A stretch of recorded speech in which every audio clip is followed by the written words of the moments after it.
going on in Abuja. They don't know what the government is doing. Some don't know what is going on in Benin. They don't know more than Lagos. Some don't even know what is going on in Yoruba land, and they are living in Lagos. Many people, their Nigeria starts and ends in Lagos. Yeah, all what we are hearing, all what we hear here, I mean, in the diaspora, they don't hear nothing. Unfortunately, I don't know where we're going, and we will keep on calling God. I don't know. God has nothing to do with this. I know. It is that we have to do something. We have to do something. Thank you so much, Ma. You didn't give me your name, even though I'll probably just keep it at Milady, but I wouldn't mind. Is that all right? Yemi. Great, Ma. So our Lady Yemi from Canada, Ma. Thank you so much. I hope I'm lucky next time too. Okay. Thank you. You have a good one, okay? Interesting. That argument, some people sort of dispute it. Let me be honest with you. We have people who believe that Nigerians know what they are doing. The majority of them who support these oppressors, they know all this news. They are doing all this because somehow they believe they could benefit. That if they are oppressors, if they support their oppressors, and it could smile, or grace could smile on them, right?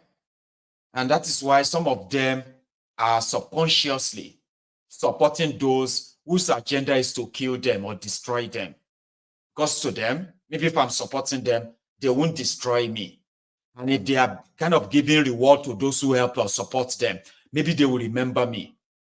And that's why we have to continue to remind everybody here that those who are stealing from you, robbing you, they do not love you. If you are waiting for your turn to get your own crumb from them, you may never get it. Millions of people who indirectly or indirectly are defending these guys. Millions of them never even taste, they never even smell the smell of the crumb, talk less of tasting it before they buy. So that you have 1, 2, or 3 or 3 to show up and say, look at this one, he's been loyal. It's now this. Look at that one, is loyal. Before you see those ones, more, I mean, like, times 10 of them, and their lives have been destroyed. So you can't support your oppressors and think you are doing yourself anything good. No. So that's why people say that they do know what they are doing. But here is another caller. Hello there. Hello, my brother. Good evening. Good evening, sir. How are you? I'm fine, sir. My Baba? How do we manage to reach here? Well, how do we manage? Instead, we should be very careful of very foolish people in large numbers. Because in a democracy, Mazi, they can elect a president. That's how we got here. Since today, I'm asking myself this question: how do we manage to reach this place? Slowly but surely. Mad people in government. Just give Nigeria 1 week. You will see what will happen with this national anthem they bring out. The teachers will kill the students. Seniors will kill the junior ones because of this nonsense they bring out. Yeah. Just give everybody to learn it, Abi. On it. Just 1 week, you see scores. What will happen in Nigeria? The senior prefect, they will beat the junior ones out of them. They will beat them to force them to sing this nonsense. How do we manage to reach here? And the funny thing that these old people in government, they can't sing this national anthem. They can't sing it. They can't. And they won't. They won't even sing it. They can't sing it. How do we manage to reach here? They can't sing it. They don't know it. They want to force us to sing it. Oh my God. Welcome to Nigeria, Tinubu's Nigeria, and this is just the beginning. Jesus Christ. Yes, so just the beginning. All of them, they are fighting to move forward, and this will bring us back to 1940s. And there are so many back that Tinubu is still taking everybody back to. Everybody just relax now, one by one, turn by turn. Just From now to next week, you will see what will happen. All the whole school in Nigeria, you will see. The students will fight with teachers. Teachers will fight with students about this nonsense. I'm tired. I just want to hit my brother. You are You've dropped your own little piece, and it's already added now. So thank you so much, Abba. And I have another caller, but I'm going to ask my caller to hang in there for me for a second. You see the road I was talking about earlier. It is in Zamfara. Okay, let me show you. See this. It looks great. Almost see Baba Road. Almost this northern Nigeria get road though. No be so na they tell una self for southern Nigeria. Look at this road. Baba Road. 27-kilometer road. Ashige Jenny to pay attention. This is the road. All right. So when they took their drone to take this side of the pictures, this is just to show the mumus from outside Zamfara that Zamfara in 1 year they have built 100 kilometers of road, and this is it, 100 feet road. How are you doing this evening, my dear caller, sir or ma'am? One nemo. One name. I go jail. The number. One thing I am. This is your brother. You know. Thank God today that I'm off. I don't even want to say you came in like a thief in the night, but that was what Jesus said. I will come like a thief in the night. That doesn't. I mean, and it was so surprising that it's my first time. I was trying to get your voice. I was calling you. Osita. It is. So that yes, get my voice. brother. Oh, that's it. May God continue. May God continue to protect you. Amen. May God continue to uplift you. Amen. Where others has failed, you will excel and excel. My brother, you are like a shining star. Thank you. And you are shining onto others. We are tapping from it. Thank you. I learn a lot. Yes, sir. You know. So what I want to say here is that it is not as if people are not complaining. Because people have always complained about the bad governance of old, especially from the northern part of Nigeria. But now, those people who has the ability to complain because they complain on the pages of newspaper, the media. Who are those people that controls the media? The South, most especially the Southwest. So what am I trying to say here? We are blinded. Our problem is that we are never one. We are blinded by tribalism. Because, like I've always said, the reason Africa has refused to move forward is that because they succeeded in breaking us. They succeeded to give us tribalism instead of all of us knowing the meaning of citizenship. We don't operate citizenship in Africa, especially in Nigeria. No. What we operate is tribesmen. Clannish identity. But yet they want us to appear nationalistic. To make us look like we are nationalistic, but no. The whole system is clannish. You are expected to be loyal to your tribe or your this. That is a little correction, I think, or contribution I think I can make towards that. It is not as if people are not complaining.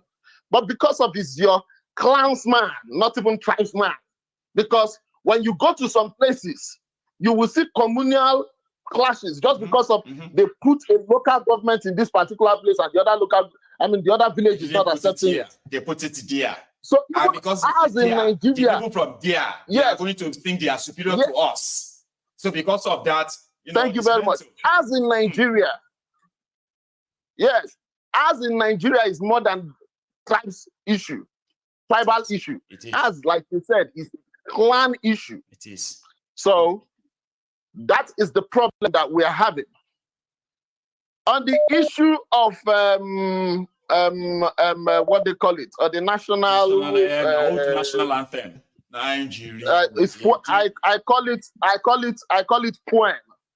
The reason I call it poem when we were in primary school then, most of us don't even know what the words of all these things they call anthem, what it means. Because the teacher herself, they can't even tell us the meaning.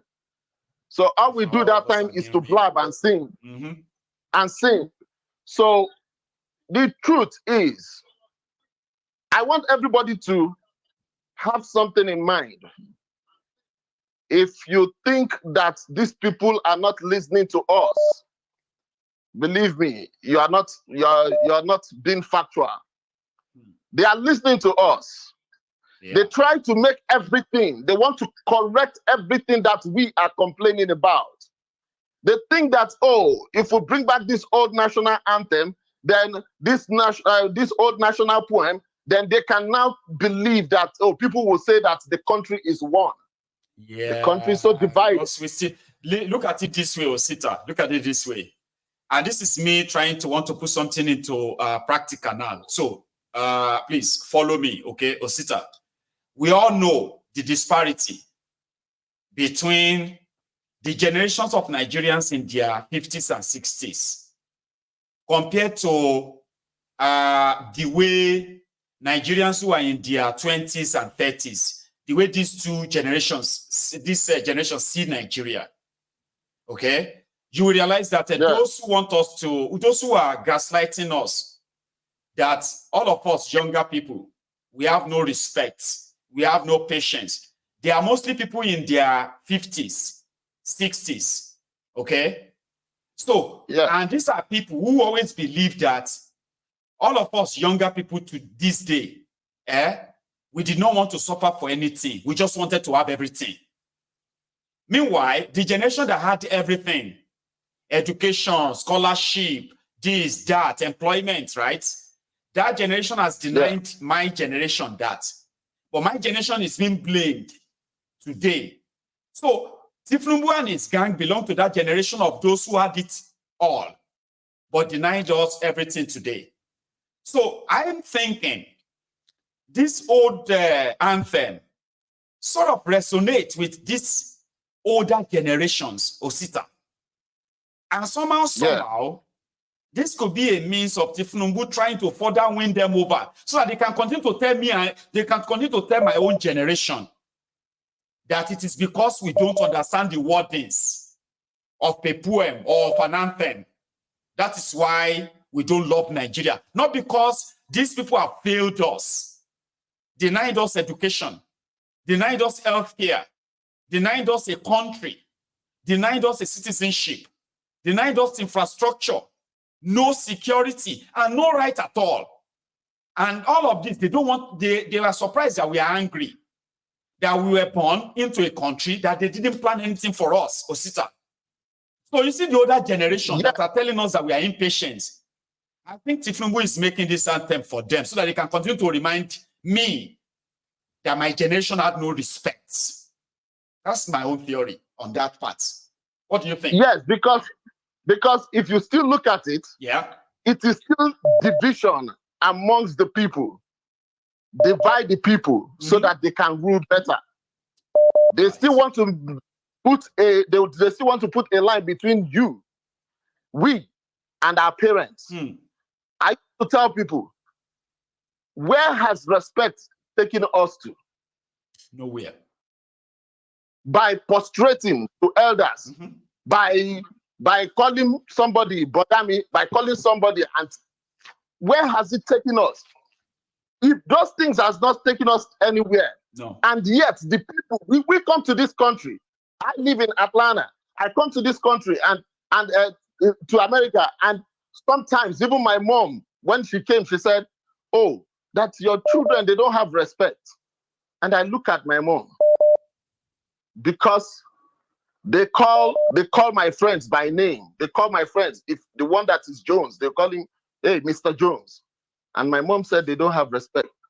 But most of the times I'll sit down when I look at all this political shit in Africa. And I said to myself, their society gets better and better by the day. Meanwhile, instead of we getting even a step better, we are retrogressing. Seriously? Even with all our with all our own training. yes, with all the Ichie that will call people in my own side of the country, Ichie. All those things doesn't matter. Like one of the speaker here said that the actions speak louder than voice. Yes. It is what you put into practice that you will reap at the end of the day. All these people, they become professor. They have not been able to invent anything. And come to think of it, how do we get out of this mess? How do we get out of this mess is not only by politicking or anything, but when the so-called leaders of thought, leaders of education, when they cannot, yes, when they cannot produce anything of lasting power, believe me, we don't have anywhere we're going to. No. Because I remembered, what is the greatness of the country? Go and look at it. The countries that are in forefront are the people who advance in knowledge, not who advance in tradition. They advance in knowledge.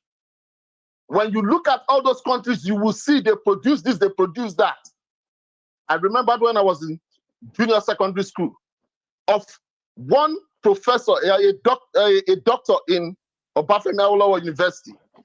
He invented drugs that could actually eradicate sickle cell anemia. But you know what? The then Nigerian government never supported him. Nobody did. Because that man was related to my landlord. Nobody did. And at the end of the day, that particular program died just like that. Because all we do in Africa is to copy and paste. We don't even think about. They don't even copy and paste well. It's just to copy. Well, they don't copy and paste pretend that well. we are going to paste to rob our people. Those things that we say in secondary school, wuru to the answer. Wuru to the answer. You understand? So if by the time that we learn, when our own leaders of thoughts, when they learn how to produce an impact against the future, ahead of the future, that is when we will get out of this nonsense. Because we are blinded by just the things that our eyes can see. Thank you very much, my brother. Thank you so much, Osita. It's great to hear from you again as well. You should have a wonderful night.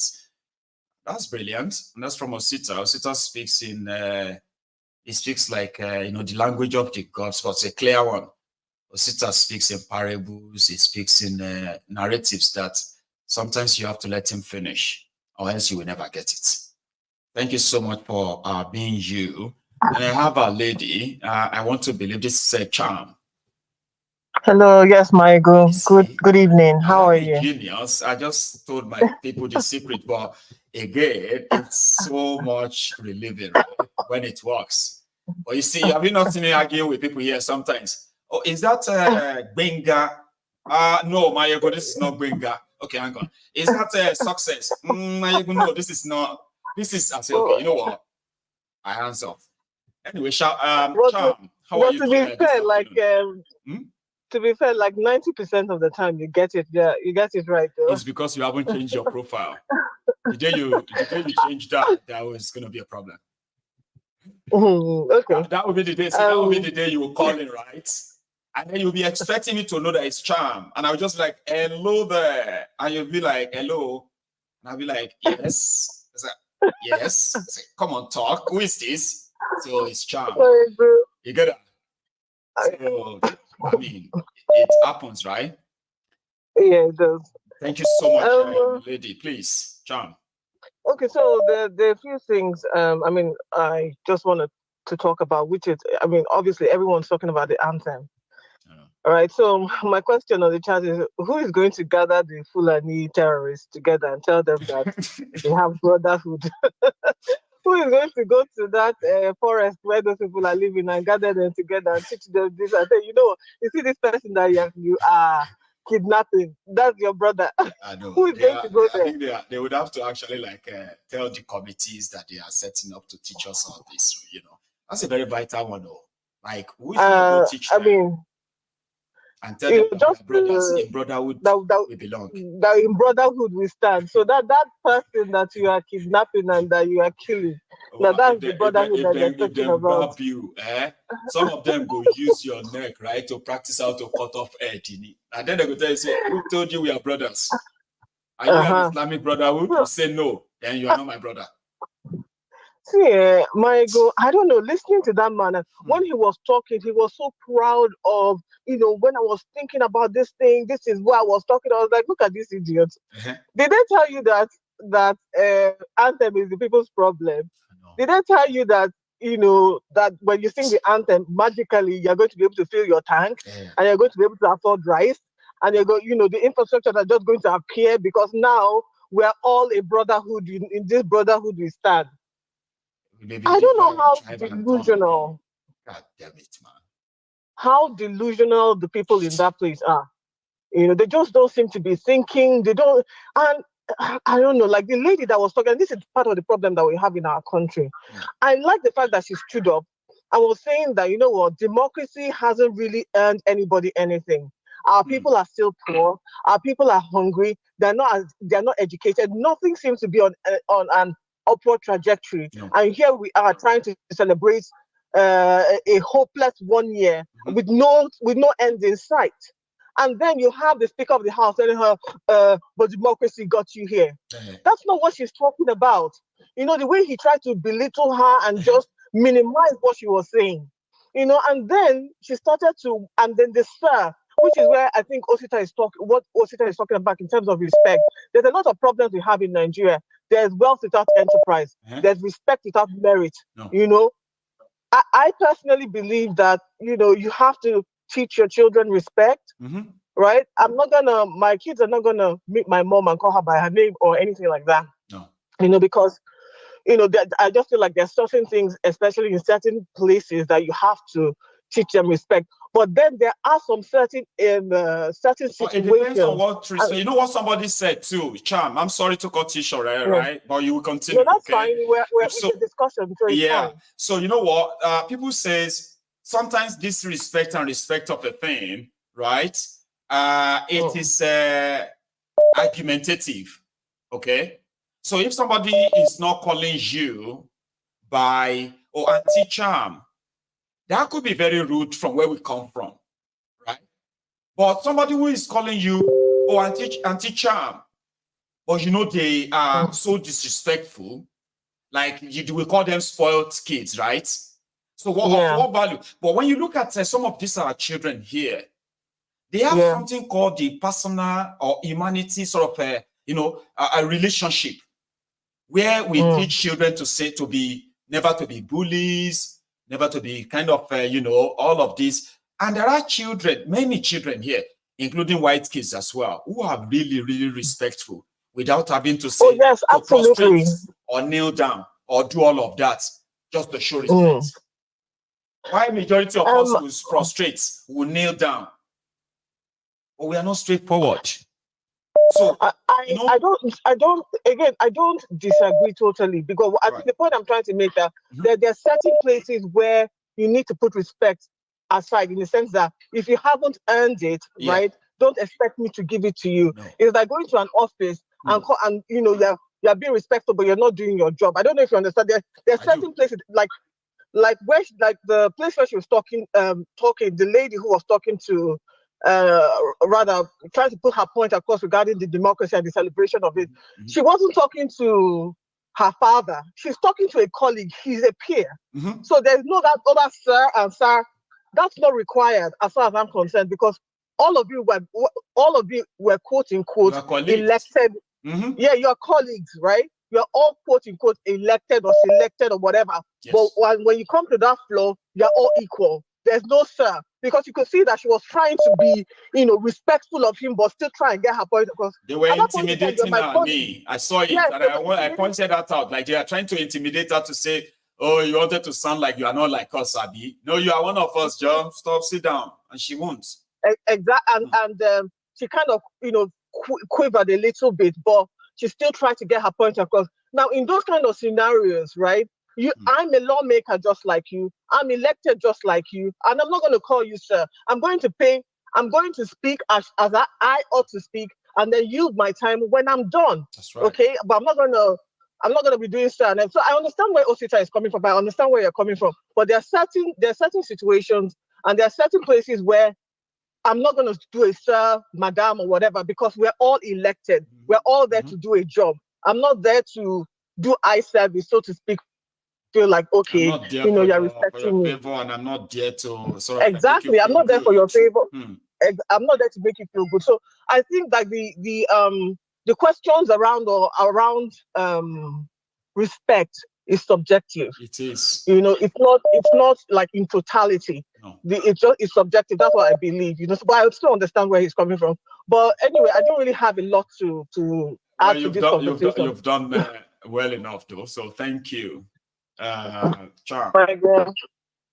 You have a good afternoon, okay, or evening. It's almost evening, though, right? Yes, my God. Thank you so much, ma. Yes, ma'am. You have a good one of it, okay? So thank you so much, everyone. We have done 150 minutes. I could just pack it now and go, so that you will then be seeing the pieces of my activities in London tomorrow. So I'm not going to be in my studio throughout tomorrow during the day. But I do hope that when I return back to Glasgow by 6 p.m.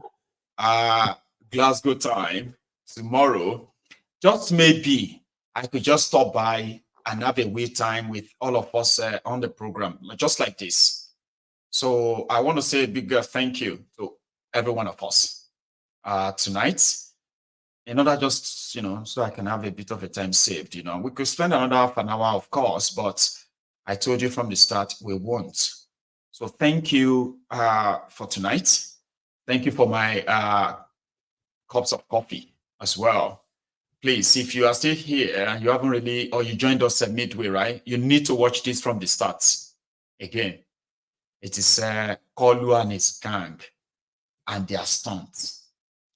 So thank you so much. And I hope to those of you who are living in England, or others who are traveling from across the UK to London tomorrow, I wish you a safe journey, okay? And I look forward to seeing you there. Good night from here.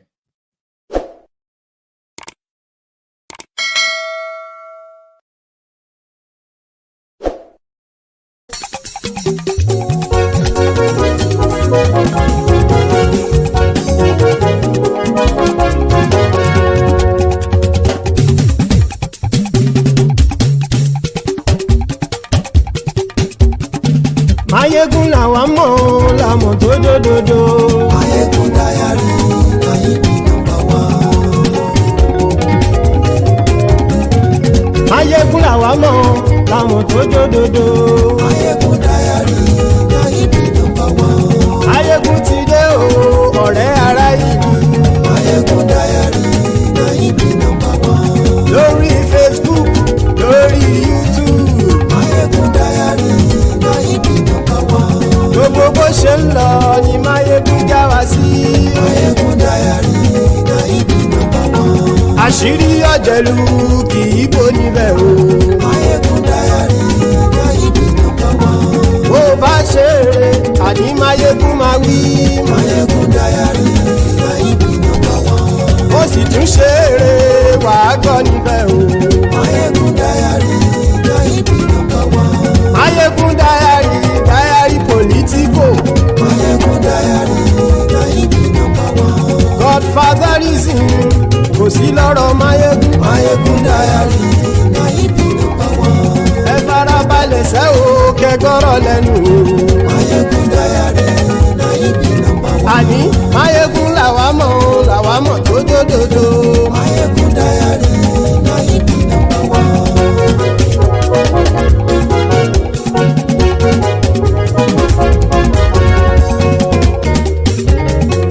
Àní ẹ̀sùn ràkì. Mayegun ti dé. Mayegun ti dé. Ọ̀jẹ̀lú ẹ̀sùn ràkì. Mayegun ti dé.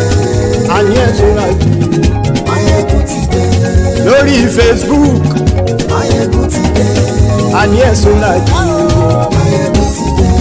lórí YouTube. Máyégún ti dé. Àní ẹ̀sùn làjù. Máyégún ti dé. Bọ́ bàbá gbé wúrẹ́. Máyégún máa wí. Àní ẹ̀sùn làjù. Máyégún ti dé. Ijó ìgbádìyẹ. Máyégún máa wí. Àní ẹ̀sùn làjù. Máyégún ti dé. Bí pẹ̀sìdó bá rúfin o. Máyégún máa wí. Àní ẹ̀sùn làjù. Máyégún ti dé. Bí gómìnà kówó jẹ. Máyégún máa wí. Àní ẹ̀sùn làjù. Máyégún ti dé. Ọlọ́pàá tí ń gba rìbá. Máyégún máa wí. Àní ẹ̀sùn làjù. Máyégún ti dé. Aṣòfin tí ń rúfin o. Máyégún máa wí. Àní ẹ̀sùn làjù. Máyégún ti dé. Òpùrọ́ olóṣèlú. Máyégún máa wí. Àní ẹ̀sùn làjù.